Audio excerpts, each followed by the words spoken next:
आज की रात आधे हिंदुस्तान के लिए बेचैनी की रात है।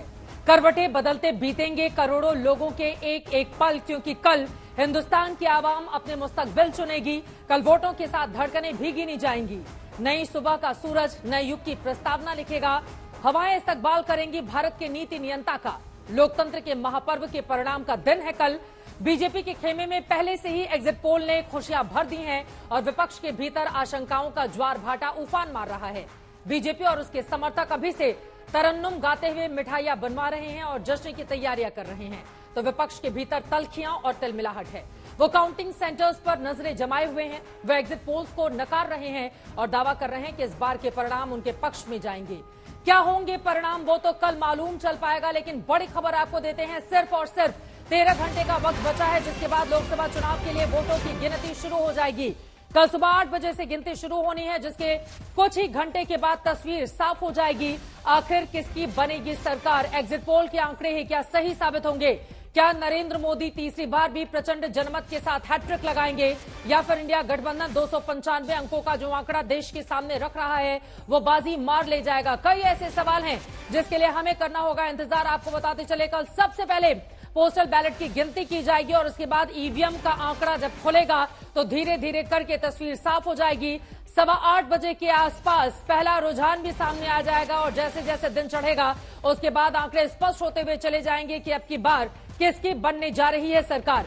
भारतीय जनता पार्टी बेहद उत्साहित दिखाई दे रही है, तो वहीं दूसरी तरफ विपक्षी खेमा हार मानने को तैयार नहीं।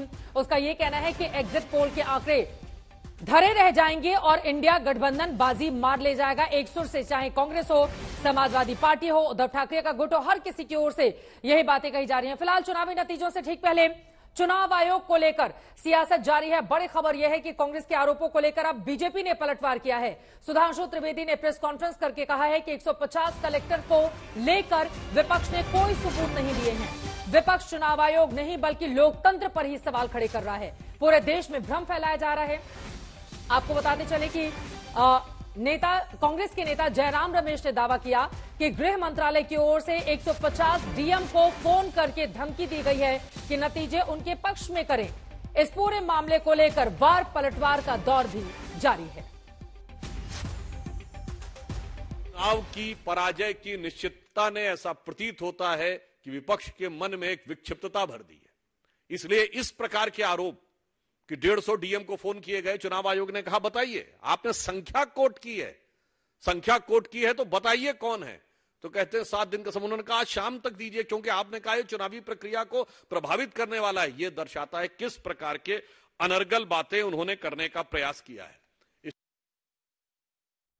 बड़ी खबर की आपको दे रहे हैं। आपको बताते चले, भारतीय जनता पार्टी की ओर से यहां पर विपक्षी दलों ने जो सवाल खड़े किए हैं उसको लेकर सुधांशु त्रिवेदी ने बाकायदा प्रेस कॉन्फ्रेंस की है और यह कहा है कि चुनाव आयोग को लेकर विपक्ष भ्रम फैलाने का काम कर रहा है। लोकतंत्र पर आक्षेप ना लगाएं। कलेक्टर के फोन को लेकर अब तक सबूत नहीं दिए गए हैं। इस मामले में जयराम रमेश को पहले नोटिस भेजा गया और मुख्य चुनाव आयुक्त ने सीधे कहा कि अफवाह फैलाने का काम नहीं होना चाहिए। क्या कुछ कहा गया है, अब जरा मुख्य चुनाव आयुक्त को सुनते हैं। 117 शिकायतें की हैं चुनाव आयोग। हमने 117 शिकायतें दर्ज की हैं 77 दिनों में। 14 शिकायत प्रधानमंत्री के खिलाफ हमने किया है, आचार संहिता का उल्लंघन। मैं चुनाव आयोग का बड़ा सम्मान करता हूं। संवैधानिक संस्थाएं हैं, उनका सम्मान करना मेरा फर्ज बनता है। लोकतंत्र में ऐसे भी चीफ इलेक्शन कमिश्नर रहे हैं, सुकुमार सेन, टीएन शेषन, जेएम लिंगड़ो, ऐसे लोग रहे हैं जो निष्पक्ष है। निष्पक्षता सिर्फ शब्दों से नहीं आता, प्रवचन से नहीं आता, प्रेस कॉन्फ्रेंस से नहीं आता। निष्पक्ष अपने काम से आता है। फिर एक माहौल बनाया गया कि देखिए ये मतलब कैसे हो सकता है ऐसा कि लार्ज नंबर में आरओज को इन्फ्लुएंस कर दिया गया है। कैसे हो सकता है देश में? वो जो मैंने जिनकी फोटोज दिखाई थी आपको, जो काम कर रहे हैं पिछले 3-3 महीने से गर्मी में, कोई पूरी कंट्री के 800, 900, 700, 600, 500 लोगों को इन्फ्लुएंस कर सकता है? कर सकता है तो बताइए किसने किया, हम उसको सजा देंगे। हम उसको सजा देंगे, उसे बताना चाहिए कि किसने किया। काउंटिंग से पहले बताना चाहिए किसने किया, ताकि उन सब डिस्ट्रिक्ट मजिस्ट्रेट्स को या जिसने किया उसको हम सजा दे सकें। ऐसा नहीं हो सकता कि आप कोई अफवाह फैला दें और एक सबको शक के दायरे में ले आए, ऐसा नहीं हो सकता। तो यहां पर अपने अपने दावे किए जा रहे हैं कि इसके दावे का दम दिखेगा, यह बड़ा सवाल बना हुआ है। लेकिन कुल मिलाकर यही रात अंतिम, जिसको लेकर तैयारियां पूरी कर ली गई हैं पक्ष और विपक्ष की ओर से। और इसी वजह से खास मेहमान हमारे साथ जुड़ चुके हैं, उनका परिचय आपसे करवाते हुए चर्चा की शुरुआत हम करेंगे। इस वक्त हमारे साथ स्टूडियो में, जैसा कि आप देख रहे हैं, आनंद दुबे जी आ चुके हैं, स्पोक्स पर्सन शिवसेना गुट के। शशि शेखर जी सीनियर जर्नलिस्ट हमारे साथ मौजूद हैं। आशुतोष जी पॉलिटिकल एनालिस्ट हमारे साथ जुड़ चुके हैं। संजय कुमार जी को डायरेक्टर लोक नीति CSDS के मौजूद हैं। घनश्याम तिवारी जी हमारे साथ मौजूद हैं, स्पोक्स पर्सन समाजवादी पार्टी के शर्मा जी भारतीय जनता पार्टी के राष्ट्रीय प्रवक्ता हमारे साथ जुड़ चुके हैं। सभी का बहुत बहुत स्वागत है। शशि जी, आपसे ही शुरुआत करते हुए, अब ये जो पॉलिटिक्स चल रही है इस समय, सभी के अपने अपने दावे, अपने अपने पक्ष आपने सुन लिए हैं, लेकिन मौजूदा इतना बड़ा चुनाव हुआ, इसको लेकर पारदर्शी व्यवस्था होनी चाहिए, जिसको सुनिश्चित किया जाना चुनाव आयोग का काम है। लेकिन आपको लग रहा है ये जो पॉलिटिक्स हो रही है, इसका निष्कर्ष किस रूप में आगे बढ़ने वाला है? देखिए चित्रा, इसके दो पहलू हैं आपके सवाल के। पहला जो पॉलिटिक्स हो रही है, तो जो चुनाव में उतरे हैं, कल भी हम लोगों ने पूछा था भाई आपकी कितनी सीटें आएंगी, कोई जवाब नहीं दिया उन्होंने। जो चुनाव में उतरे हैं आज, वो जो भी बोल रहे हैं वो कल अपने कार्यकर्ताओं का मनोबल ऊंचा करने के लिए बोल रहे हैं।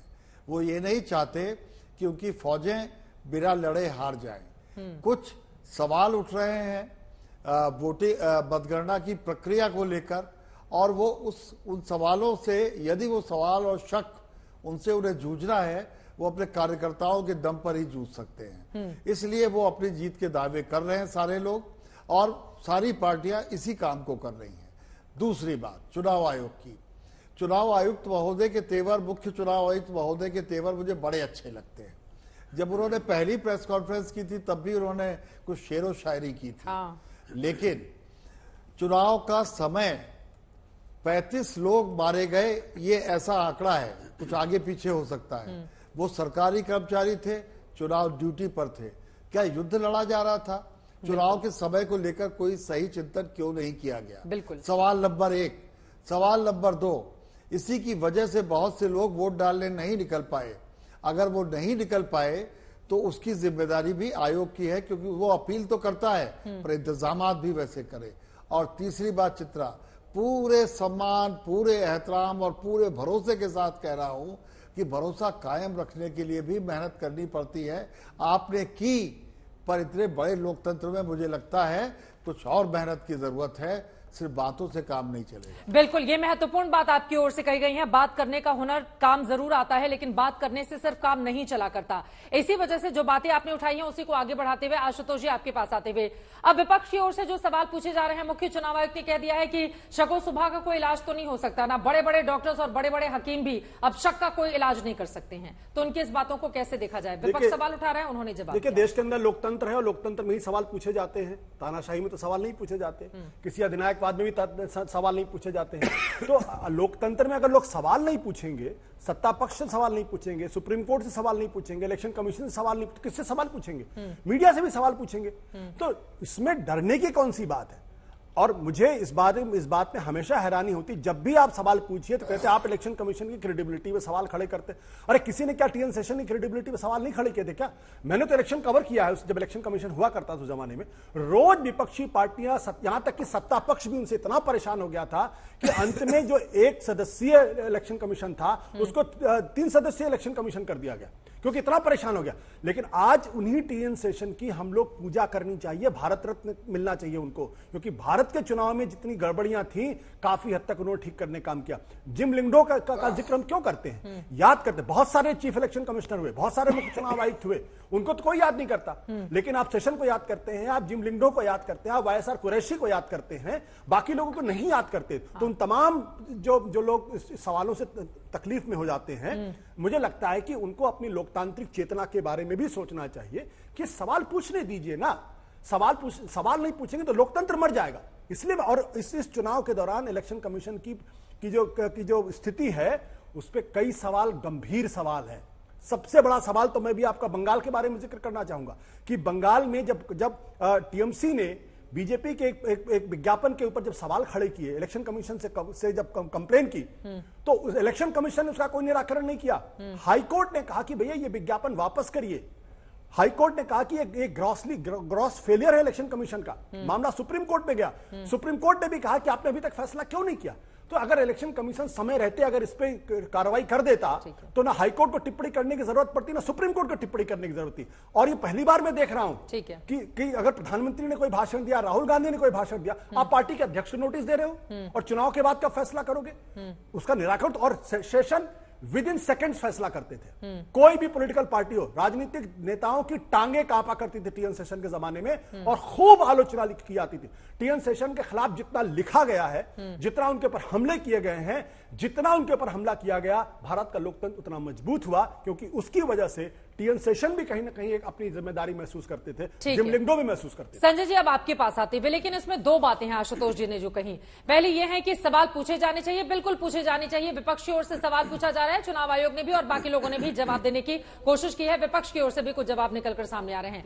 दूसरी तरफ एक भ्रम फैलाने की स्थिति भी क्या बनती हुई यहां पर दिखाई दे रही है। फिलहाल आपको बताते चले, मतगणना से पहले कांग्रेस की ओर से एक पत्र जारी किया गया है। संभावित गड़बड़ी को लेकर बाकायदा हेल्पलाइन नंबर जारी किए गए हैं। धांधली पर वीडियो जारी करने को लेकर ये नंबर जारी किए गए हैं। कार्यकर्ता टीवी पर नतीजे नहीं देखे, कार्यालय पहुंचे। मतगणना से पहले कांग्रेस ने ये पत्र जारी किया है, तो अब टीवी पर नतीजे नहीं देखे, फिर कहां देखने जाएंगे वो नतीजे। संजय जी, कांग्रेस के इस पत्र पर आपकी टिप्पणी। हाँ, बट कांग्रेस ने यह पत्र अपने कार्यकर्ताओं के लिए जारी किया है, दर्शकों के लिए जारी नहीं किया। वो अपने कार्यकर्ताओं को जैसा आदेश देना चाहे, पार्टी की अपनी एक तरह से उनकी इंडिपेंडेंस है। वो कह रहे हैं कि भाई टीवी पर ना देखे, कार्यकालय आके इतना बैर क्यों हो गया है कांग्रेस को? नहीं, मुझे लगता है कि आशुतोष जी जिस बात का जिक्र कर रहे थे कि भाई लोकतंत्र में क्रिटिसाइज करने की इजाजत होनी चाहिए और इंडिपेंडेंस होनी चाहिए, लेकिन जो कहते किसी चीज की अत हो जाती है और ये आप हर चीज को शक के घेरे में देख रहे हैं। अभी कुछ समय से ये चल रहा था कि भाई मीडिया और बीजेपी की साठगांठ है और पिछले 2 दिनों से अब ये सुनने को मिल रहा है मीडिया, बीजेपी और पोलस्टर की भी साठगांठ है। लगभग ये कहा जा रहा है कि जैसे पोलस्टर ने बीजेपी के साथ मिलके ये नंबर्स दिए हैं। मुझे लगता है कि कहीं ना कहीं कुछ संयम रखने की जरूरत है। क्रिटिसाइज जरूर करें, लेकिन उसका कुछ ना कुछ आधार होना चाहिए। बिना आधार के जब आप क्रिटिसाइज लगातार करते जाते हैं तो भरोसा आप पर टूटता है, आपकी बातों पर जनता का भरोसा भी टूटता है। के शर्मा जी, मैं आपके पास आऊंगी, लेकिन आनंद दुबे जी उसके पहले, अब तो चुनाव आयोग ने मांगा है कि ये जो 150 डीएम को फोन लगाया गया है सरकार की ओर से, इसका पुख्ता प्रमाण कांग्रेस पार्टी दे चुनाव आयोग को। तो उम्मीद है कम से कम यहां पर भी एक पारदर्शिता देखने को मिलेगी। आपके सहयोगी हैं, आप मुस्कुरा रहे हैं, बड़े दिनों के बाद मेरे शो में आए हैं, आपका बहुत बहुत ज्यादा स्वागत है। बताइए, अपनी बात को आगे बढ़ाएं। चित्रा जी नमस्ते। आजकल चुनाव के जो आयुक्त हैं वो शेरो शायरी करते हैं, तो एक शेर मैं भी पढ़ना चाहता हूँ। वो हमसे कह रहे हैं कि हमारे शहर का मौसम गुलाबी है। वो हमसे कह रहे हैं कि हमारे शहर का मौसम गुलाबी है। हमने जब पता लगाया तो पता चला ये तो महज किताबी है।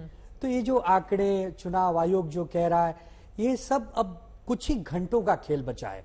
सब कुछ पिटारे में बंद है, सब कुछ खुल जाएगा। रही बात जयराम रमेश जी ने जो शिकायत की है चुनाव आयोग के पास, ये तो जयराम रमेश जी ही बता सकते हैं या कांग्रेस का ही कोई प्रवक्ता बता सकता है। आपके सहयोगी हैं। मैं वही कह रहा हूं कि उनके पास अगर जानकारी है, उनको लगता है कि 150 से ज्यादा डीएम को फोन किया गया है चित्रा जी, तो बड़ी गंभीरता आप लोगों को बताया या नहीं बताया? नहीं, मैं वही कह रहा हूं कि ये वो बता पाएंगे। इसकी मुझे या हमारी पार्टी के पास अभी कोई ऐसी जानकारी नहीं है। ऐसा कैसे हो सकता है आनंद दुबे जी कि बीजेपी यहां पर फोन लगा रही हो 150 डीएम को और इंडिया गठबंधन के आपस में सहयोगी दलों को ही इस बारे में कोई खबर ना हो? चूंकि चित्रा जी ये जयराम रमेश जी ने ये शिकायत की है डायरेक्ट अपने पत्र से चुनाव आयुक्त को, तो हम समझते हैं कि वही बेहतर इस पर बता पाएंगे। लेकिन जिस प्रकार चुनाव आयोग ने आज स्वयं मान लिया कि हाँ हमसे गलती हुई है, अगर इस चुनाव प्रक्रिया को 1 महीने हम और जल्दी समेट लिए होते तो शायद इतने जो धूप थी, जो अनियमितता बरती गई, जिस प्रकार से लोगों की मौतें हो गई, ये सब नहीं लगता। क्योंकि आपने देखा कि अगर तमिलनाडु के 39 सीटों वाले राज्य में एक फेज में ही चुनाव हो सकता है, तो महाराष्ट्र, पश्चिम बंगाल जहां 48 और 42 है, वहां 5-5 और 7-7 फेज में भी चुनाव उन्हें करने पड़े। तो कहीं न कहीं बहुत सारी खामियां मैं चुनाव आयोग पर नहीं जाना चाहता, क्योंकि देखिए हम बड़े हृदय के लोग हैं। अब तो 5-10 घंटों का ही विषय बचा है। कल तक की जितनी नफरत थी, जितनी कड़वाहट थी, सबको हम बगल रख देते हैं। एक हृदय से जनता के दिए गए जनादेश को स्वीकार करेंगे, जनता के आदेश के सामने नतमस्तक होंगे। जो भी नतीजे आएंगे उसको हम खुशी खुशी स्वीकारेंगे, क्योंकि हमें पता है कि भारत की जनता बदलाव के मूड में है। आपके कार्यकर्ता टीवी देखेंगे या उनको भी उद्धव ठाकरे ने बुला लिया है कि आप ऑफिस पहुंचे, टीवी मत देखिए? नहीं, हमारे कार्यकर्ता, हमारी जनता, हमारे नेता सब टीवी भी देखेंगे, अपने कार्यालय से भी संपर्क में रहेंगे, अपने वोटर, अपने कार्यकर्ताओं के बीच में रहेंगे। देखिए, हम आपसे क्या कह रहे हैं कि जो होना था अब सब हो चुका। अब तो कल खुशहाली का दिन है, कल तो लड्डू बटेंगे। चित्रा जी, जिस प्रकार महाराष्ट्र में, देश में जिस प्रकार महाविकास आघाड़ी एक पूर्ण बहुमत की तरफ बढ़ रही है, पूरे देश में इंडिया गठबंधन की एक लहर है। और आप देखिएगा, आपके जो आंकड़े महाराष्ट्र के लिए दिखाई दे रहे हैं, मैं किसी भी एग्जिट पोल पर कोई प्रश्न चिन्ह खड़ा करके उन्हें निराश नहीं करना चाहता हूं, लेकिन इतना कहता हूं कि महाराष्ट्र में महाविकास आघाड़ी, खास करके उद्धव बाला साहब ठाकरे जी की असली शिवसेना और मशाल ने बहुत बड़ा कारनामा किया है। और हम 28 से 32 सीटें जीतकर, इसमें भी उद्धव बाला साहब ठाकरे जी की पार्टी सबसे बड़ी पार्टी बनकर 4 जून की संध्या तक आपको दिखेगी। ये हमारा वादा है अपने कार्यकर्ताओं से, अपने महाराष्ट्र की जनता से, और बड़े गंभीरता अदब से आपके सामने आज बोलकर जाऊंगा। ठीक है के शर्मा जी, अब सीधे आपके पास आते हुए, चारों मेहमान स्टूडियो में जुड़े हुए हैं, इसलिए आपका आखिरी में नंबर आया। के शर्मा जी, यहां पर जितने भी सवाल विपक्षी खेमे की ओर से पूछे जा रहे हैं, उसके केंद्र में भारतीय जनता पार्टी है। उनकी ओर से कहा जा रहा है बीजेपी प्रभावित कर रही है चुनाव को, और इसी वजह से अगर मान लीजिए सवाल पूछे जा रहे हैं तो पूछने दीजिए विपक्ष को, उसका तो काम ही है ना सवाल पूछना। अब उसको लेकर आप लोग भी आ जाते हैं प्रेस कॉन्फ्रेंस करने और बताते हैं कि नहीं, अब कुछ ऐसे शब्दों का भी इस्तेमाल किया गया प्रेस कॉन्फ्रेंस में कि मैं उसको बोल भी नहीं सकती हूं अभी। नहीं चित्रा जी, पहले तो मुझे एक शब्द की आपत्ति है आपसे कि 4 लोग यदि स्टूडियो में हैं तो आप मुझे आखिरी में सुनेंगे, क्योंकि आज स्टूडियो में हम नहीं हैं। तो मैं तो समझता हूँ इस तरह से तो आपको कम से कम वो मतभेद नहीं रखना चाहिए। अच्छा ठीक है के शर्मा जो जी, भी गलती हो गई, है, बोलिए। स्टूडियो से जुड़े, बाहर से जुड़ना अपराध तो है नहीं, ठीक है ना, अपराध नहीं है, ये भी प्रक्रिया है, बहुत लोग जुड़ते हैं बाहर से। खैर, मुझे आज प्रसन्नता हुई, मैं 4 लोगों को सुना है मैंने अभी, मुझे थोड़ा समय दीजिए। मुझे आज प्रसन्नता है कि आशुतोष जी ने एक अच्छी बात कही, इस देश में लोकतंत्र है तो प्रश्न तो किए जा सकते हैं, सवाल करना गुनाह नहीं। तो कम से कम आशुतोष जी ने जो पिछले 1 साल से विपक्ष के सुर में सुर मिला के लोकतंत्र की हत्या का रोज राग अलापते थे, आज आपके चैनल में स्वीकारा है कि इस देश के अंदर लोकतंत्र है, इसलिए हम सवाल पूछ पा रहे हैं। अरे तो विपक्ष के साथ सुर यही मिलता था कि इस देश में पूरी चुनाव की शुरुआत इसी बात से हुई कि हम एक इसलिए हो रहे हैं कि लोकतंत्र की हत्या हो गई, संविधान बचाना है, इसी पर तो पूरा चुनाव का शुरुआत हुआ था। वो बाद में अलग बात है कि बाद में ईवीएम से लेकर काउंटिंग तक आ गई, सब पे प्रश्न उठने लगे। एक बात और कही आशुतोष जी ने कि गड़बड़ियां तो शेषन जी के समय में थी, फिर धीरे धीरे सुधार हुआ। मैं मानता हूं कि हर चीज में सुधार होता है, समय के साथ सुधार आता है, जब जब नई नई चीजें आती है। इस बार भी आज चुनाव आयोग, मैं उनका कोई प्रवक्ता नहीं हूं, मैं तो पार्टी का प्रवक्ता हूं, लेकिन मैंने प्रेस सुना कि उन्होंने कहा कि हमें अपेक्षा नहीं थी, हम 4 तरह के जो है पावर का हम अंदाजा करते थे, हमें अभी पता चला कि एक अलग भी पावर और भी है, आने वाले समय में हम उसका भी कुछ समाधान निकालेंगे। तो नए नए तरीके इस बार भी हम सुनने में आ रहे हैं। आज जिस ढंग से कांग्रेस पिछले 3 दिनों से और ये विपक्षी पार्टियां एक नैरेटिव बनाने की कोशिश कर रही हैं कि इतना भ्रम फैला दो, इतना चुनाव आयोग पर आरोप लगा दो कि इसके बाद उसकी जो है क्रेडिबिलिटी बचे ही ना इस देश के अंदर। तो वो जो एक सुर में जो दिखाई पड़ रहा है कि आप बैलेट से चालू हुए, ईवीएम पे चले गए, काउंटिंग में गड़बड़ी होगी, फलाना होगा। अरे भाई, हार का ठीकरा फोड़ने के लिए इतना रास्ता क्यों ढूंढ रहे हो? ऐसे भी हारे हो पहले, इतना रास्ता मत ढूंढो। गांधी परिवार को बचा नहीं पाओगे ये सब चीजों से, ना कांग्रेस इससे बच पाएगी। तो इतने बहाने ढूंढने की आवश्यकता नहीं है। अभी एक उन्होंने कहा कि भाई ठीक है सवाल पूछिए, लेकिन आरोप लगाने का कौन सा तरीका है? विपक्ष तो आरोप लगाया कि चुनाव आयोग एजेंट है। यह सवाल है क्या? यह सवाल है कि आप आरोप लगा दें चुनाव आयोग पर? और देश की कोई संस्था नहीं छोड़ा विपक्ष ने जिसको एजेंट और ये सब ना कहा हो। अभी आपने एक प्रश्न पूछा इनसे, विपक्ष के जो है सदस्य, कि जब इन्होंने जयराम रमेश ने कहा कि भाई 150 डीएम को फोन किया गया, चुनाव आयुक्त ने मांगा कि भैया आप लिस्ट दो, आप बताओ किसको फोन किया गया, तो उनकी बोलती बंद हो गई। अभी आपने इनसे पूछा तो ये कह रहे साहब वो जयराम रमेश ने कहा है, उनसे पूछिए। जब जयराम रमेश और खड़गे जी ने 295 सीट बोला तो तूती लेके दौड़ पड़े पूरे देश में, 295 जिसका जमीन कुछ नहीं। बड़ी खबर इस वक्त की आपको देते हैं, कल चुनाव के नतीजे आएंगे, लेकिन उसके ठीक पहले माइंड गेम खेले जाने की सियासत चल रही है। आपको बताते चले, आरजेडी की ओर से अब तेजस्वी यादव का बड़ा बयान सामने आया है। उन्होंने कहा है कि हम सरकार बनाने जा रहे हैं। नतीजों से पहले तेजस्वी यादव ने कहा है इंडिया गठबंधन की सरकार बनने जा रही है। क्या कुछ कहा गया है उनकी ओर से, सुनते हैं। दबाव रहे, ये मोदी जी का पोल है और जनता का जो एग्जिट पोल है उसमें इंडिया गठबंधन जो है जीत रही है। हम किसी भी कीमत पे 295 से 295 से कम होने वाले नहीं हैं। हम लोग सरकार बनाने जा रहे हैं। प्रोपेगेंडा है, ये सब मनोवैज्ञानिक तौर पे लोगों के जहन में डाला जाएगा कि भाई हमारे आ रहे हैं ताकि अधिकारियों पे दबाव रहे, ये रहे वो रहे। ऐसा होने नहीं जा रहा है। खास तौर पे 2020 में जो धांधली हुई थी, इस बार बिहार की जनता उस धांधली को बर्दाश्त नहीं करेगी।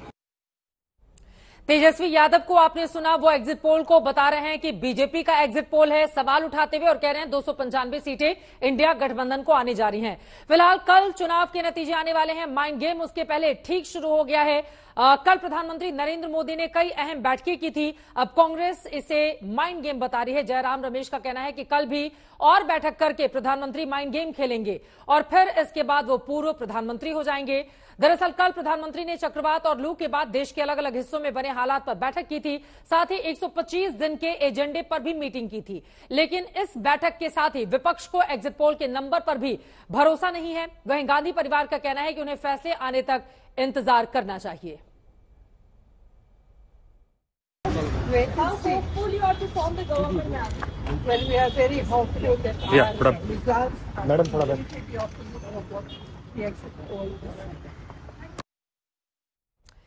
तो जो चुनाव के नतीजे आएंगे एग्जिट पोल से बिल्कुल अलग और इतर रहेंगे। के शर्मा जी, आपसे ही शुरुआत कर लेती हूं। सोनिया गांधी ने जो बातें कही हैं उस पर आपकी टिप्पणी, और 295 सीटों के साथ इंडिया गठबंधन की सरकार बनने जा रही है, कह रहे हैं। हमारे साथ समाजवादी पार्टी के प्रवक्ता भी जुड़ चुके हैं, उनके पास में चलूंगी, लेकिन उसके पहले के शर्मा जी, तेजस्वी यादव की ओर से कहा गया है इंडिया गठबंधन सरकार बनाने जा रहा है। नहीं, देखिए चित्रा जी, लोकतंत्र में सबको अधिकार है इस बात का दावा करने का चुनाव रिजल्ट से पहले कि हमारी सरकार बन रही है। इसमें कोई बड़ी बात नहीं है, सब कोई दावा करते, करना ही चाहिए, बिल्कुल करना चाहिए। लेकिन ये माइंड गेम है, ये गेम है, मुझे ये नहीं समझ आ रहा है। माइंड गेम, अब तो भाई 1 तारीख को पोलिंग हो गई, अब तो 4 तारीख को परिणाम आने हैं। इस माइंड गेम से क्या परिणाम बदल जाएंगे? माइंड गेम जब समझना था तब तो आपको समझ नहीं आया। चुनाव के पहले माइंड गेम आप समझ लेते तो शायद जनता का अधिक माइंड समझ लेते तो ये स्थिति भी नहीं बनती।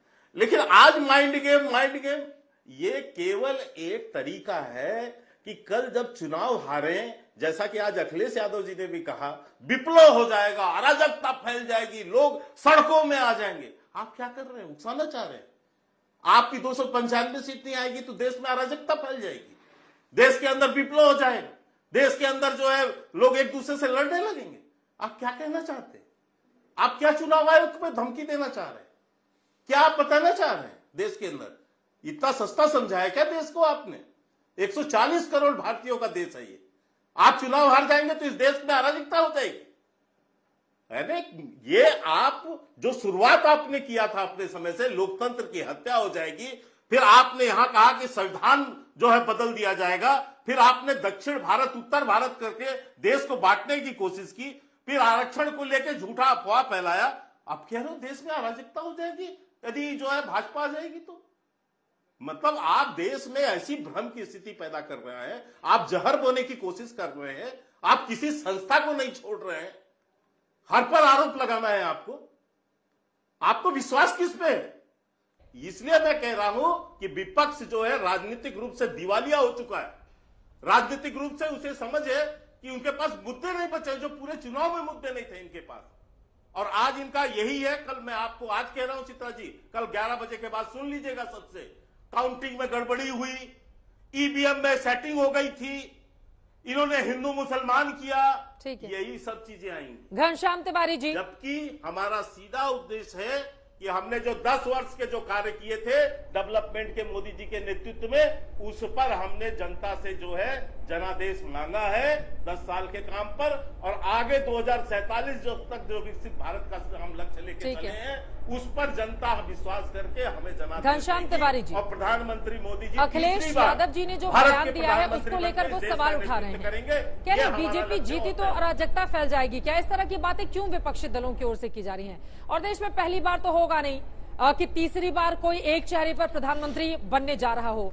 अगर एग्जिट पोल के नतीजे ही एग्जैक्ट पोल में साबित होते हैं, मान लीजिए, हालांकि आप लोगों का भी दावा है, उसके लिए हमें भी इंतजार करना चाहिए, लेकिन अगर वैसे ही नतीजे साबित होते हैं तो एक ग्रेसफुल तरीके से उसको एक्सेप्ट करना सीखिए। आप लोग भी जब 2012 जीते, उसके पहले एग्जिट पोल ने बताया था अखिलेश यादव सरकार बनाने वाले हैं। वैसे ही देश भर के और भी एग्जिट पोल दिखाते हैं इसी तरह के आंकड़े, तो इसको लेकर इतना ज्यादा सवाल क्यों खड़े करना? नमस्कार चित्रा जी, आपको, दर्शकों और को पैनलिस्ट को, और मैं सभी को, सारे प्रत्याशियों को बधाई देता हूं कल के आने वाले परिणामों के लिए, शुभकामनाएं भी देता हूं। 3 बातें अहम हैं। एक तो mind game, Bharatiya Janata party, ये थोड़ा सा व्यंग्यात्मक है। भारतीय जनता पार्टी के ऊपर ये मीम बड़ी इस बार सफल हुई कि वॉर रुकवा दी पापा। तो ये जो पापा जो वॉर रुकवा देते हैं, इन्होंने भारतीय जनता पार्टी ने ऐड बनाया था, वॉर रुकवा दी पापा। ये पापा कौन है? कैमरा के सामने जाकर के अपनी साधना करने वाले पापा, एग्जिट पोल वाले पापा, जो पापा इस चुनाव में हिंदू मुस्लिम से शुरू हुए, उसके बाद मीट, मंगलसूत्र, मछली, भैंस, गाय करते करते उनको चुनाव मुजरा लगने लगा।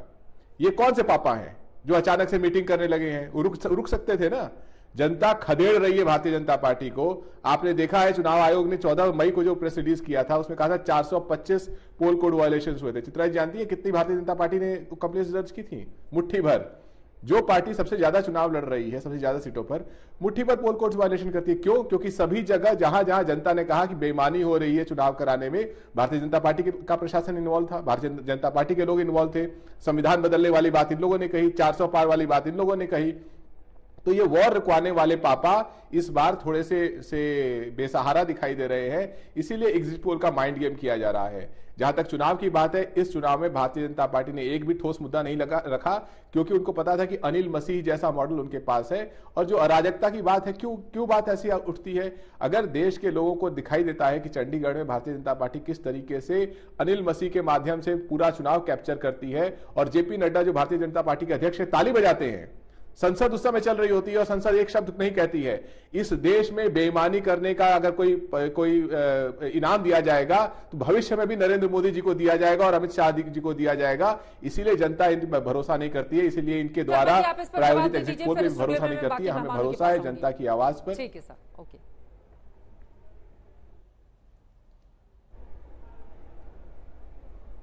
के शर्मा जी, आवाज मिल रही है क्या? हाँ, बोलिए। उन्होंने जो आरोप लगाए हैं उस पर 2 लाइन में जवाब दे दीजिए। जवाब देना है कि हाँ, वो चंडीगढ़ गिना रहे थे। नहीं, मैं बिल्कुल कह रहा हूँ साहब, वो विपक्ष है, वो तो नहीं, वो विपक्ष है, वो तो आरोप लगाएंगे, उसमें क्या दिक्कत है? आरोप लगाना ही चाहिए, बल्कि क्या करेंगे? हमारा गुणगान तो नहीं करेंगे, हम अपेक्षा भी नहीं करते, उनको करना भी नहीं चाहिए, उनको विपक्ष की भूमिका में रहना चाहिए। लेकिन आप किसको धमकी दे रहे हो? इस देश को धमकी दे रहे हो? यहां अराजकता हो जाएगी, यहां दंगे हो जाएंगे? किसको धमकाने की कोशिश कर रहे हैं अखिलेश यादव? कानून व्यवस्था हाथ में ले लोगे देश का? क्या कर लोगे यहां पर?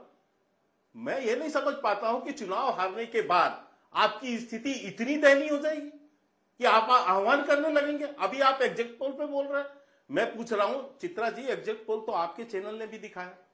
मैं पूछना चाहता हूं, क्या आपके चैनल पे आपको स्पष्ट करना चाहिए देश को, क्या ये मोदी का एग्जिट पोल, आपको कोई फोन आया वहां से, या आप लोगों ने उसमें आज जो पोल करने वाले थे उनको कोई मैसेज है? आप लोग को स्पष्ट करना चाहिए आप जैसे चैनलों को। जिस तरह से विपक्ष गोदी मीडिया जो है मोदी एग्जिट पोल इस तरह की भाषाएं बोल रहा है, अरे कोई, मैं कह रहा हूं चुनाव खत्म हो गए, कोई एग्जिट पोल यदि दिखा रहा है, हमें जिता रहा है, कल यदि वो गलत होगा तो उस चैनल की विश्वसनीयता पर प्रश्न होगा। कोई चैनल जो है अपनी विश्वसनीयता को इस तरह खेल सकता है क्या? इतना आसान है क्या? अखिलेश यादव की विश्वसनीयता है क्या? ठीक है, ठीक है, जिसकी कोई कीमत नहीं है। 2022 में कहते थे 400 सीट जीतेंगे, 403 में पता नहीं लगा। जी के पास आ जाते अभी कह रहे हैं कि 80 में 80 जीत जाएंगे। अब मीडिया इतनी इनकी मजबूत कोई हो गई है ना कि विश्वसनीयता सब है। सवाल अरे पूछेंगे, आप चैनलों लोग की भी तो फिर भी पूछेंगे, कुछ उधर वाले भी विश्वसनीयता पूछेंगे, है। हम लोग सामना करने को तैयार हैं, सवाल पूछते रहे। लेकिन आनंद दुबे जी, ये बात तो सच है ना, जो भी जनता का मैंडेट है, अगर आप जीत रहे हैं, क्योंकि 2019 में हमें लोग वो एग्जिट पोल बता रहे थे, मुझे अच्छे से याद है, जब उद्धव ठाकरे और भारतीय जनता पार्टी महाराष्ट्र के 48 सीटों में शानदार प्रदर्शन कर रही थी। आज अगर आप लोग अलग हो गए हैं और बीजेपी के पक्ष में, लेकिन महाराष्ट्र में कांटे की टक्कर है, ये भी हमने आपको दिखाया है। लेकिन मान लीजिए आप लोगों की उम्मीदों जैसा अगर एग्जिट पोल नहीं आया है, तो उसको लेकर सवाल खड़े कर देना कि भैया एग्जिट पोल ये खराब है, बीजेपी सब करवा रही है, ये तो ठीक नहीं है ना आनंद दुबे जी। चित्रा जी, ऐसा है कि भारत की जनता ने अपना जनादेश दे दिया है, सिर्फ हमें पता नहीं है। 12 घंटों के बाद हमें पता चलना शुरू हो जाएगा। जैसे विपक्ष के लोग, इंडिया गठबंधन के लोग, महाविकास आघाड़ी के लोग धीरज बनाकर बैठे हुए हैं, कल की काउंटिंग की तैयारियों में लगे हैं, वैसे ही हम सुझाव देंगे कि बीजेपी भी अहंकार में ना आए, बीजेपी भी कोई तानाशाह न बन जाए, वरना जो लड्डू वो बनवा रहे हैं वो लड्डू भी विपक्ष को उन्हें खिलाना पड़ेगा, क्योंकि विपक्ष पूर्ण बहुमत की सरकार लेकर आने वाली है। क्योंकि देखिए, किसी भी एग्जिट पोल पर हम प्रश्न चिन्ह नहीं लगाते, लेकिन वो एक अनुमान है। कभी कभी हमने सुना है कि अनुमान आता है कि कल बहुत तेज बारिश होगी, हवाएं चलेंगी, तूफान आएगा। जब सुबह होती है तो पता चलता है कि मौसम एकदम शांत है, कोई तूफान नहीं है, कोई बरसात नहीं है। ये तो अनुमान होता है, हर आदमी अपना अपना अनुमान लगाता है। हम किसी भी मीडिया, किसी भी व्यक्तिगत विश्लेषण, कोई भी रणनीतिकार हो, वो अपने ढंग से अपना रणनीति बना रहा है, उसको साधुवाद हो। लेकिन 4 जून में तो बहुत ही घंटे ही बचे हैं, तो इतने घंटे तो कम से कम के शर्मा भाई आप भी जरा विनम्र हो जाइए, कोई ऐसी बातें न कीजिए जिससे किसी का मन दुखे, क्योंकि अंततः तो आप और हम एक वैचारिक दुश्मनी तो है, कोई व्यक्तिगत दुश्मनी थोड़ी है। वैचारिक दुश्मन है बीजेपी और शिवसेना, तो क्या अब विचारों से हमारी उनकी थोड़ी दूरी हो गई है। 30-35 वर्ष तो हम साथ में रहे, हमारा नहीं जम रहा है, हम अपनी अलग अलग कहानी कह रहे हैं। लेकिन हमारा डिवोर्स वाली बात नहीं, हमारा कहना क्या है कि हो सकता है कि यही जो नतीजे हैं, जो रुझान है, यही हो जाए तो भी नतमस्तक। हो सकता है कि पासा पलट जाए और 295 महाविकास आघाड़ी पार कर जाए, जो भी तो एक नई सरकार आ जाए। एक इसमें क्या है, ग्रेसफुल तरीके से वेलकम करना चाहिए जो भी जनादेश। बिल्कुल। शशि जी और बहुत ज्यादा मुस्कुरा रहे थे आशुतोष जी, हाँ उनकी बातों पे आप फंसे जा रहे थे। बिल्कुल, क्या मौसम बदलने की बात विपक्ष ने पहली बार शंका पैदा की है? क्या विपक्ष ने पहली बार आरोप लगाने शुरू किए? मुझे तो जयप्रकाश नारायण का याद पड़ता, जब इंदिरा गांधी सरकार, उन्होंने क्या कहा था कि सेना को और पुलिस को जो है वो सरकार के इलीगल जो कानून है नहीं मानने चाहिए, आदेश नहीं मानने चाहिए। तो क्या उस वक्त जयप्रकाश नारायण की भूमिका खत्म हो गई? उनको मान लिया जाए कि वो नारकिक थे? जब अरुण जेटली ने सरकार में थे, सुप्रीम कोर्ट के बारे में क्या कहा था? टिरेनी ऑफ अनइलेक्टेड, गैर चुने हुए लोगों की तानाशाही। खुद सुप्रीम कोर्ट के 4 जजेस उठ के बाहर आए, उन्होंने कहा कि अगर 30 साल बाद जब लोग बच्चे पूछेंगे कि जब लोकतंत्र पे खतरा था तो आप क्यों चुप बैठे हुए? क्या वो देश के खिलाफ काम कर रहे हैं? अरे कल रिजल्ट आ रहा है तो लोकतंत्र पे खतरा है क्या? हाँ, मैं ये कह रहा हूं कि विपक्ष की अपनी भूमिका होती है, विपक्ष अपने सवाल खड़े करता है। और भारतीय जनता पार्टी ने तो सबसे पहले शुरू किया था। ईवीएम की बात किसने शुरू की थी? 2009 में चुनाव हारने के बाद लाल कृष्ण आडवाणी ने बेंगलुरु में प्रेस कॉन्फ्रेंस की, उसके बाद किताब लिख कर आए, जेबीएल नरसिम्हा राव किताब लिख कर आए, उसकी फॉरवर्ड लाल कृष्ण आडवाणी ने की, सुप्रीम कोर्ट तक मामले को लेके गए। तो यही मैं ये कहता हूं, विपक्ष की अपनी भूमिका, विपक्ष अपने तरीके से सवाल खड़े करेगा।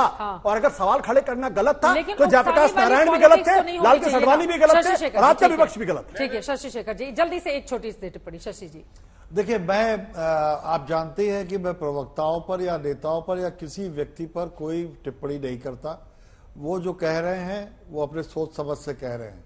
लेकिन मैं इतना जरूर जानता हूं कि इतने 45 साल के अनुभव में मैंने ये जरूर देखा है, जो सत्ता पक्ष में होते हैं वो एक अलग बारह खड़ी पढ़ते हैं, और जब वो विपक्ष में होते हैं तो दूसरी बारह खड़ी पढ़ते हैं। मुझे ऐसा लगता है कि एक दोनों के पास एक कोड है जिसे बस वो अदल बदल लेते हैं भूमिकाओं की अदला बदली के साथ। तो ठीक है, वो जो करे वो करे, लेकिन जनादेश ईवीएम में कैद हो चुका है। अच्छी बात है कि ईवीएम पर सवाल नहीं उठाए जा रहे इस समय, और अच्छी बात होगी कल जनादेश जो आए उसको सब लोग शिरोधार्य करें। बिल्कुल, और उम्मीद भी यही हम कर सकते हैं कि जो भी नतीजे आए उसको सभी शिरोधार्य करें। लेकिन क्या ऐसा होगा, इसके लिए कल का इंतजार करना होगा। नतीजे क्या आते हैं, क्या एग्जिट पोल ही एग्जैक्ट पोल साबित होंगे या फिर नतीजे इतर हो जाएंगे, जैसा कि इंडिया गठबंधन की ओर से किया जा रहा है दावा। इन सब के बीच सबसे तेज शानदार नतीजे अलग अंदाज में आप देखने जा रहे हैं आज तक पर सुबह 6 बजे से लगातार हमारे साथ।